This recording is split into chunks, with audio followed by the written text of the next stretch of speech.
వైకాపా 5 ఏళ్ల పాలనలో 5 లక్షల కోట్లు దోచేశారని భాజపా ఎమ్మెల్యే ఆదినారాయణరెడ్డి ఆరోపించారు. అంతులేని అక్రమాలకు పాల్పడిన వైకాపా నేతలంతా జైలుకు పోవడం ఖాయమని హెచ్చరించారు. జగన్ పాలనలో ఏనాడు ఉద్యోగులకు 1వ తేదీ జీతాలు ఇవ్వలేదని గుర్తు చేశారు. అధికార పగ్గాలు చేపట్టగానే 1వ తేదీన ఉద్యోగులకు జీతాలు ఇవ్వడం చంద్రబాబు పాలనా దక్షతకు నిదర్శనమన్నారు.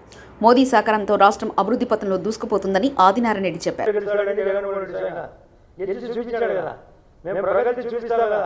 ఈ రాష్ట్రంలో మొన్ననే ప్రధానమంత్రి గారు పోలవరానికి మాదే బాధ్యత, కట్టించే బాధ్యత కేంద్రం.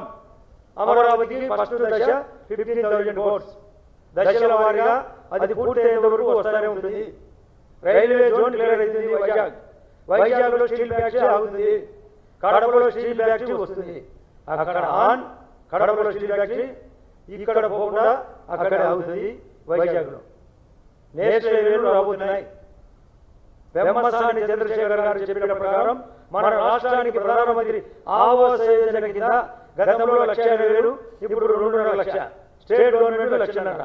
ప్రతి ఒక్కరికి వెతికి ఎలిజిబిలిటీ ఉండే వాళ్ళందరికీ హౌసింగ్ జరుగుతుంది. గ్రామీణ ఉపాధి 20,000 కోట్లు మన రాష్ట్రానికి కావాల్సినంత గ్రామీణ ఉపాధి. తద్వారా 300 రూపాయలు లేబర్, గతంలో 20 రూపాయలు మన్మోహన్ సింగ్ గారు ప్రధానమంత్రిగా ఉన్నప్పుడు అది 300 రూపాయలు. ప్రతి 300లో 200 రూపాయలు మెటీరియల్ కాంపోనెంట్ కింద 18 ఐటాలకు రాష్ట్ర ప్రగతికి వాడుకోవచ్చు. అందులో సిమెంట్ రోడ్డు ఉంటాయి, డ్రైనేజ్ ఉంటుంది, ప్లే గ్రౌండ్ ఉంటుంది, స్కూల్ బిల్డింగ్ ఉంటుంది, సచివాలయం ఉంటుంది, రైతు భరోసా కేంద్రం ఉంటుంది, లైబ్రరీ ఉంటుంది, ఆరోగ్య కేంద్రం కూడా ఉంటుంది, గ్రావెల్ రోడ్స్ కూడా ఉంటాయి, చెట్లు నాటేది కూడా ఉంటుంది కార్యక్రమం.